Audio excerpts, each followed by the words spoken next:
ಕೆನರಾ ಬ್ಯಾಂಕಲ್ಲಿ ಖಾತೆಯನ್ನು ಹೊಂದಿರೋರಿಗೆ ಈಗ ಒಂದು ಮಹತ್ವದ ಮಾಹಿತಿ ಆದರೆ ಬಂದಿದೆ. ಸೊ ಬನ್ನಿ ಅದರ ಬಗ್ಗೆ ನಾವು ಈ ವಿಡಿಯೋದಲ್ಲಿ ಇನ್ಫಾರ್ಮೇಷನನ್ನು ತಿಳ್ಕೊತಾ ಹೋಗೋಣ. ವಿಡಿಯೋವನ್ನು ಸ್ಟಾರ್ಟ್ ಮಾಡ್ತೀನಿ. ಅದಕ್ಕಿಂತ ಮೊದಲು ನೀವಿನ್ನು ನಮ್ಮ ಚಾನೆಲನ್ನು ಸಬ್ಸ್ಕ್ರೈಬ್ ಮಾಡದೇ ಇದ್ದರೆ ಈ ಕೂಡಲೇ ಚಾನೆಲ್ಗೆ ಸಬ್ಸ್ಕ್ರೈಬ್ ಮಾಡ್ಕೊಳ್ಳಿ ಮತ್ತು ಲೈಕ್ ಮಾಡಿ. ಸೊ ಈಗ ನಾವು ಇನ್ಫಾರ್ಮೇಷನನ್ನು ತಿಳ್ಕೊತಾ ಹೋಗೋಣ. ಸೊ ಹೌದು, ಈಗ ಕೆನರಾ ಬ್ಯಾಂಕಲ್ಲಿ ಖಾತೆಯನ್ನು ಹೊಂದಿರೋರಿಗೆ ಅದರಲ್ಲೂ ಸಹ ವೈಯಕ್ತಿಕ ಸಾಲವನ್ನು ಪಡೀಬೇಕು ಅಂತಿರೋರಿಗೆ ಒಂದು ಮಹತ್ವದ ಮಾಹಿತಿ ಆದರೆ ಬಂದಿರತಕ್ಕಂಥದ್ದು. ಈಗ ನೀವು ಬೇರೆ ಬ್ಯಾಂಕ್ಗಳಲ್ಲಿ ಖಾತೆಯನ್ನು ಹೊಂದಿದ್ದು ಅಲ್ಲಿ ನೀವೇನಾದರೂ ವೈಯಕ್ತಿಕ ಸಾಲವನ್ನು ಪಡ್ಕೋಬೇಕಂತಂದ್ರೆ ಅಲ್ಲಿರ್ತಕ್ಕಂತಹ ಬಡ್ಡಿ ಬಂದುಬಿಟ್ಟು 12% ಬಡ್ಡಿ ಆಗಿರುತ್ತೆ.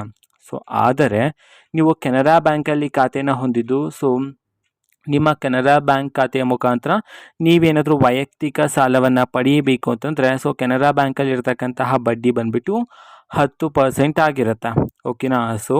ಈ ಕೆನರಾ ಬ್ಯಾಂಕಲ್ಲಿ ವೈಯಕ್ತಿಕ ಸಾಲವನ್ನು ಪಡೆಯೋದಕ್ಕೆ ನಿಮ್ಮ ವಯಸ್ಸು ಬಂದುಬಿಟ್ಟು 21ರಿಂದ 60 ವರ್ಷದ ಒಳಗಡೆ ಇರಬೇಕಾಗಿರುತ್ತೆ.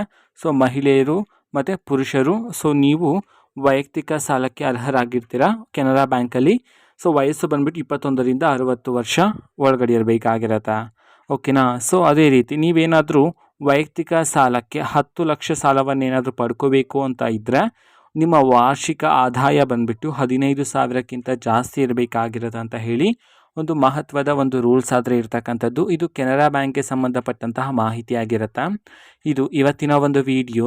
ಇದೇ ರೀತಿ ಇನ್ನೂ ಹಲವಾರು ಯೋಜನೆಗಳಿಗೆ ಸಂಬಂಧಪಟ್ಟಂಥ ಇಂಪಾರ್ಟೆಂಟ್ ಅಪ್ಡೇಟ್ಗಳು ನಿಮಗೆ ಈ ಒಂದು ಚಾನಲಲ್ಲಿ ಇಮಿಡಿಯೇಟ್ಲಿ ಸಿಗ್ತಿರುತ್ತೆ. ಅದಕ್ಕೋಸ್ಕರ ನೀವಿನ್ನೂ ನಮ್ಮ ಚಾನಲನ್ನು ಸಬ್ಸ್ಕ್ರೈಬ್ ಮಾಡದೇ ಇದ್ದರೆ ಈ ಕೂಡಲೇ ಚಾನಲ್ಗೆ ಸಬ್ಸ್ಕ್ರೈಬ್ ಮಾಡ್ಕೊಳ್ಳಿ. ಸಬ್ಸ್ಕ್ರೈಬ್ ಮಾಡೋದ್ರ ಮುಖಾಂತರ ನಾನು ಯಾವುದೇ ವಿಡಿಯೋ ಹಾಕಿದ ತಕ್ಷಣ ನಿಮಗೆ ನೋಟಿಫಿಕೇಷನ್ ಸಿಗುತ್ತೆ. ಅದರ ಮುಖಾಂತರ ನೀವು ಬೇಗನೆ ವಿಡಿಯೋವನ್ನು ನೋಡ್ಬೋದಾಗಿರುತ್ತೆ ಮತ್ತು ಆ ವಿಡಿಯೋದಲ್ಲಿರುವ ಇನ್ಫಾರ್ಮೇಷನನ್ನು ನೀವು ತಿಳ್ಕೊಬೋದಾಗಿರುತ್ತೆ. ಮತ್ತು ಈಗ ನಾವು ಫೇಸ್ಬುಕ್ಕಲ್ಲೂ ಸಹ ಈಗ ವಿಡಿಯೋಸ್ಗಳನ್ನು ಅಪ್ಲೋಡ್ ಮಾಡ್ತಿದ್ದೀವಿ. ಫೇಸ್ಬುಕ್ ಚಾನಲ್ ಲಿಂಕನ್ನು ಡಿಸ್ಕ್ರಿಪ್ಷನ್ ಬಾಕ್ಸಲ್ಲಿ ಕೊಟ್ಟಿರ್ತೀನಿ.